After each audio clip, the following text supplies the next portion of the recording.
Hello, I'm Kate DuVivier, minister at the Center for Spiritual Living in Carlsbad, California.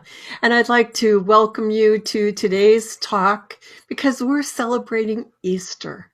And Easter is a very joyous holiday. The seasons are changing, and even here in our warm and sunny climate, spring is in the air. Change is in the air. You know, Easter is the holiday when we should dry our tears and look to life once again with enthusiasm and hope. And after a year of this pandemic, I am ready for hope, and I'm sure you are too. And there is hope. A year ago, people were not able to protect themselves.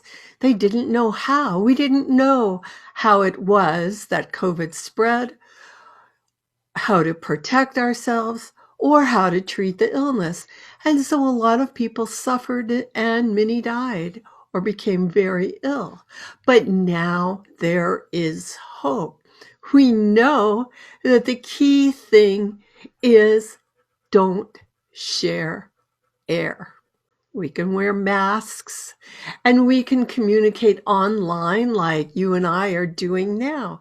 There are vaccines that are being manufactured finally, and new medical treatments are available that have brought hope to many.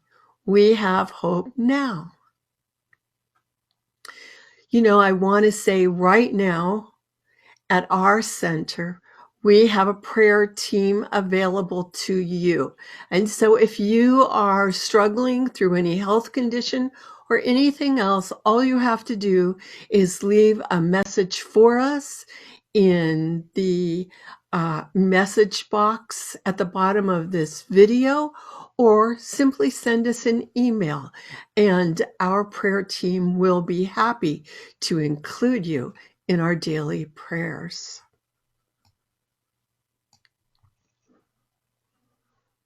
You know, today, what I really wanted to talk about is change. My talk is called A Leap of Faith. And you might think that I'm going to tell you to have faith in Jesus or in yourself or in the Bible itself, but actually, the whole idea, the thing that I want to talk to you about is freedom. Freedom of choice, freedom to change or not, freedom to live life on your terms, freedom to recognize yourself as God's perfect child. That's right. You are perfect, whole, and complete right now. You always have been, and you always will be. And Easter time is the perfect time to recognize it. Today, right now, is the perfect time for you to admit it. Admit and recognize that you are enough. You are made of the very substance of Spirit itself. You know, when Jesus said to the sinner, "Go and sin no more," he didn't lecture the person on the difference between right and wrong. He helped the person realize that past mistakes don't have to be repeated. New choices can be made. New actions can be taken. We are free to change our minds, to make new decisions. Now, at my church or center, the Center for Spiritual Living Carlsbad, you might think if you came to visit us that we were non-denominational or even post-denominational, as some people have said. But for me, our center has been a place to feel connected with kindness and to feel supported with wisdom. Ours is a center where we teach and study new thought principles, principles which envision that religion or spirituality can actually be approached in a clear-eyed scientific manner. We understand that faith can actually be learned and deepened through experimentation, study, and practice.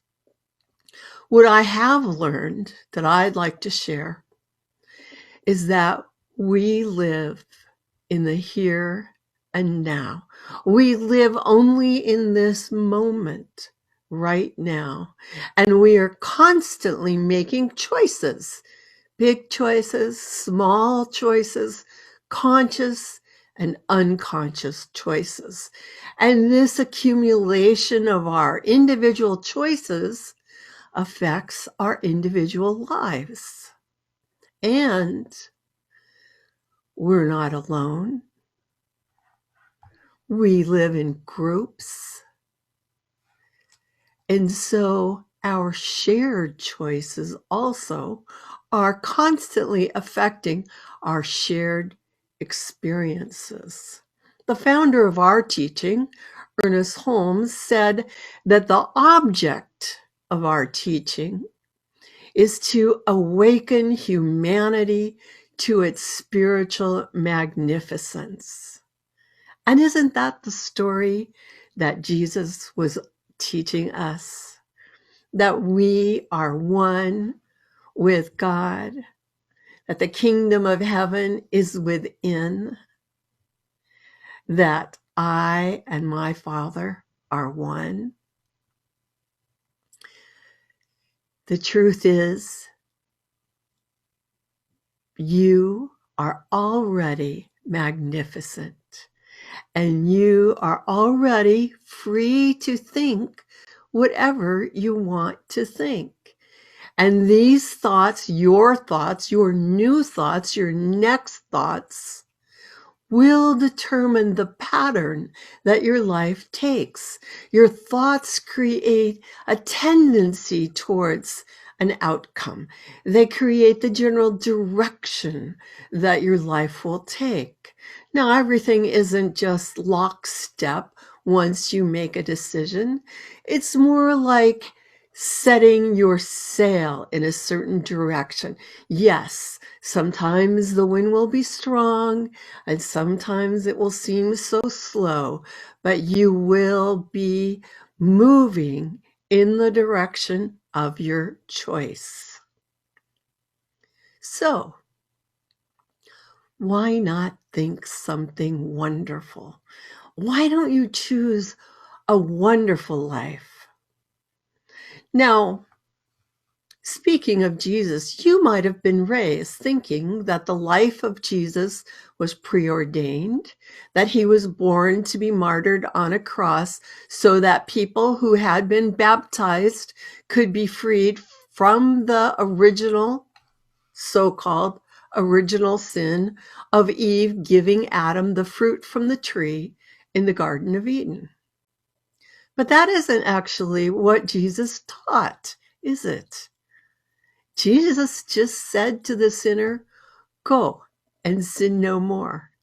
He said for us to treat others as we would want to be treated. He lived in a constant stream of forgiveness, love, wisdom, and generosity. He said that the things that he did, his followers would also be able to do. Believe what you want, you're free to. But I believe that Jesus was a man with great understanding and wisdom who taught people how to live with kindness and integrity and enjoyment.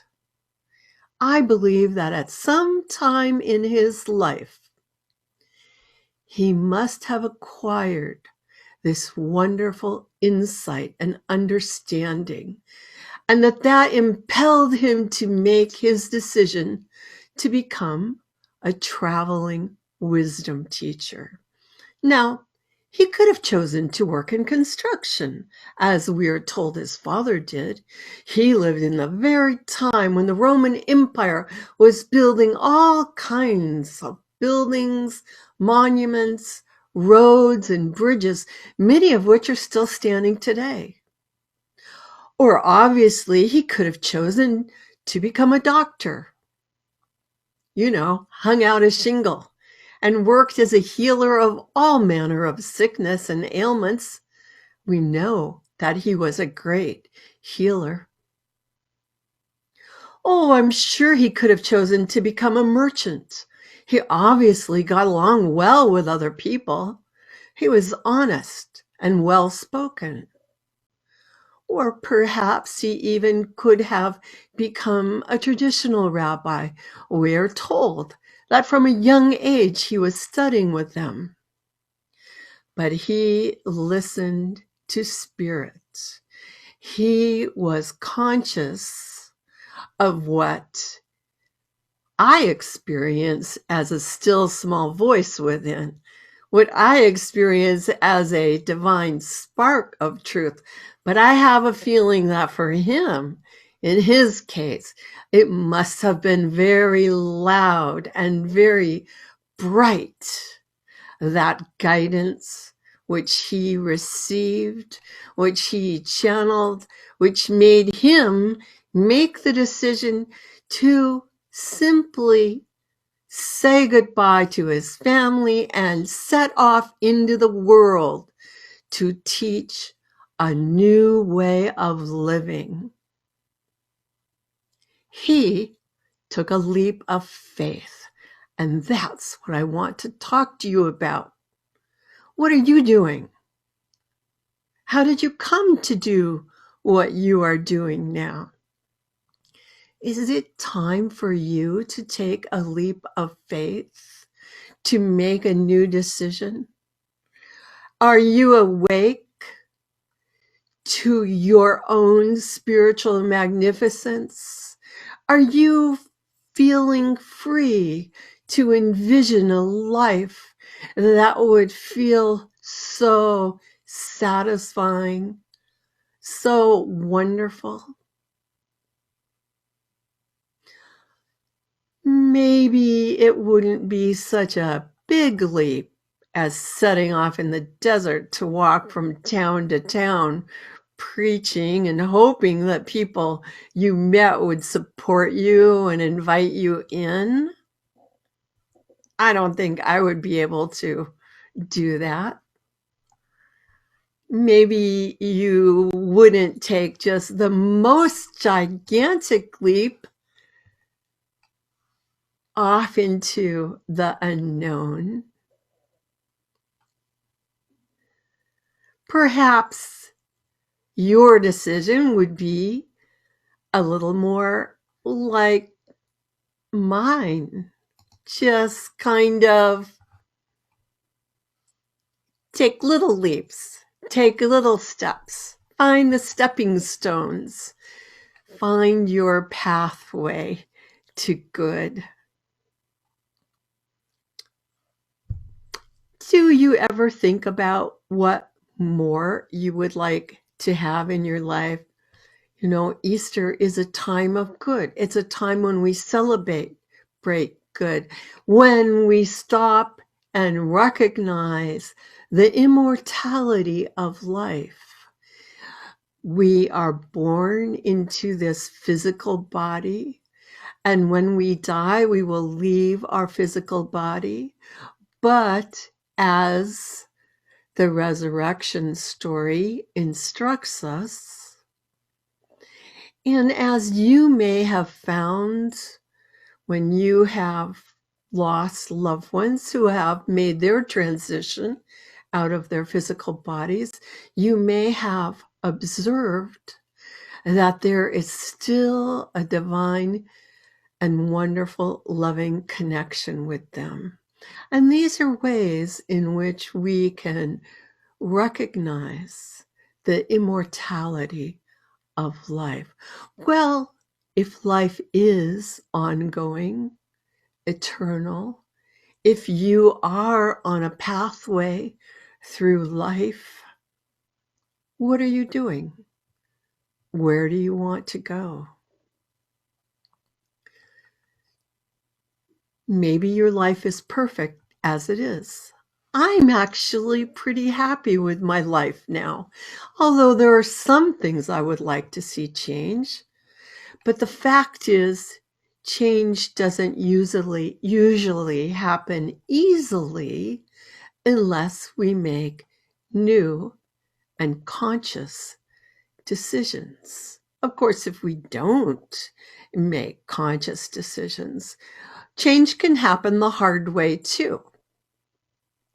I like to remind people that Ernest Holmes also said that mankind has already learned enough by suffering.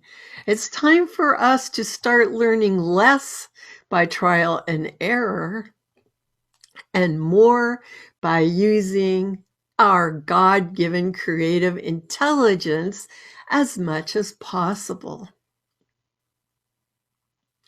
We can't control everything, that's true, even when our thinking is very clear. Jesus died young. He lived in a time when justice was not very just and punishments were very harsh. And even today, justice systems around the world could use a lot of improvement, but at least they are generally moving more slowly and more carefully. The Center for Spiritual Living is what's called a new thought religion, and you could really call us the religion of waking up. Wake up and recognize that you are free to think whatever you want. Wake up and recognize that actually it is our thoughts that are creating our shared experience of life. As we make decisions, we will find that our lives will change. You know, you could say that our motto, change your thinking, change your life, is true when you think about the fact that life is something like a mirror. I have found the more that I was able to reflect upon this idea that as we change our thinking, our life will change, as I have reflected upon it, and as I have gained understanding through examining my own life and by finding inspiration from the lessons that other people have shared with me, I have actually been able to change a lot of my thinking, and I have found that my life has changed for the better. And I'm grateful. And that's why I'd like to share some of what I have learned with you today, if you're interested. I feel grateful for my good, and I have learned this, that it is through giving that we receive, and it is through receiving that we give. And this is the mirror of life. What goes out from us comes back to us in new, wonderful ways. The reason why we care, the reason why we like to share, is because there is something in us, something upwelling in us that knows that this is the way to fill our own lives with good and to bring about more good into the world. I had the sad but happy chance to watch a memorial service for a wonderful friend who died recently, a celebration of his life. And as I was watching, I had a very sudden and clear vision about how a person's birth was a little bit like a rock being dropped into a body of water. His life generated a whole series of ripples that flowed out from him in all directions, not just on the surface, but he was a man who set deep currents into motion, deep currents of good into motion. Love, friendship, generosity, wisdom, and helpfulness radiated out into the world from him and echoed back into his life. I assume he must have had some shortcomings too, although I didn't know him well enough to be aware of any.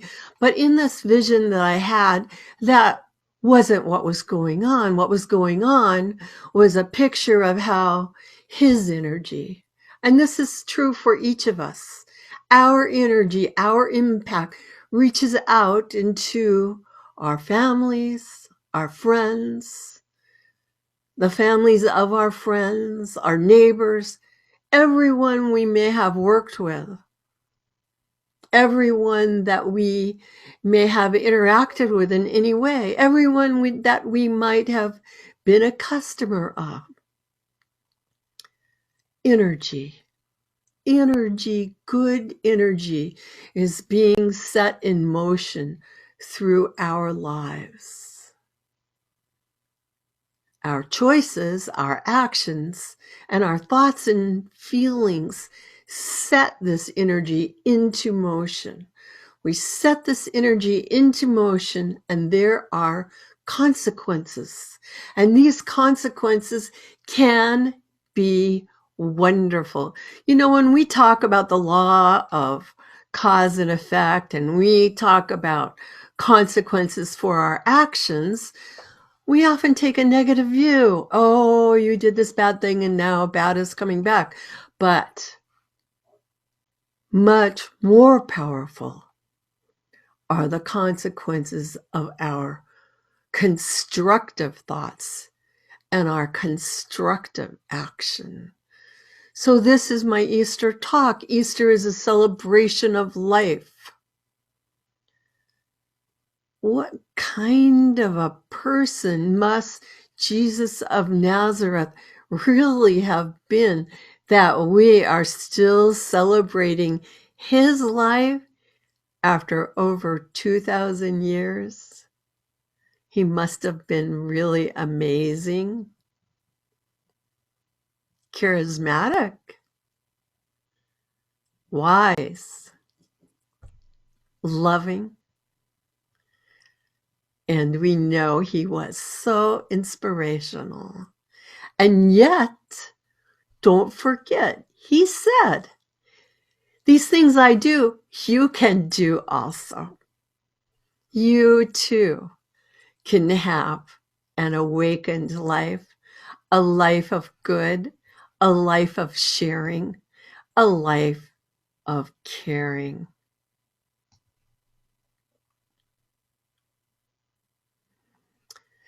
The founder of religious science, like I was saying, Ernest Holmes, said in speaking about Jesus, he said, you know, at the center of every object and at the center of every personality, there is a spiritual presence which makes itself known.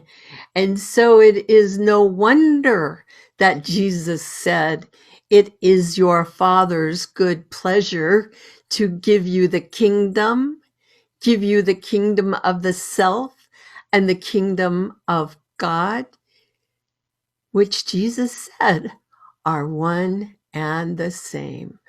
You know, the mystical saying of this truth is simply to say, I am that I am. God and I are one. God and you are one. There is only one. There is only spirit. The truth is there is nothing else but spirit. Everything we know of as life is made of spirit. So we are made of the substance of spirit itself. We may not know why this is the way it is, any more than we know why we think, but we must accept it as so. So, what did Jesus do that still ripples through our world with impact today? What did he teach that you can allow to ripple through your life today? To treat others with compassion, with kindness, with generosity, to laugh and have friends, to enjoy life, to live the life abundant, and yet still care for others. He ushered in a new era, a time in which we can understand what it is to live compassionately. Not that there weren't compassionate people before him, but he really brought it to the forefront with his teaching. So whether you look at the story of the death and resurrection of Jesus as factual eyewitness description, or whether you look at it as a metaphorical lesson, it doesn't actually change the reality of the impact that his energy has had and still has on the world. You know, I just wanted to show this picture of a crucifix because there are so many ways to look at his life. And when I was a child, I really did think that the reason why Jesus was shown with his arms outstretched was because he was calling all the children of the world to come to him, welcoming them into his arms. It wasn't until later that when I was actually in high school, I guess I understood and became aware that that was not how a lot of people understood the story. When I finally was able to see more traditional depictions of what's called the agony and the suffering of Jesus, I was kind of shocked and deeply upset. And on the other hand, the reality is people do suffer. People do die young.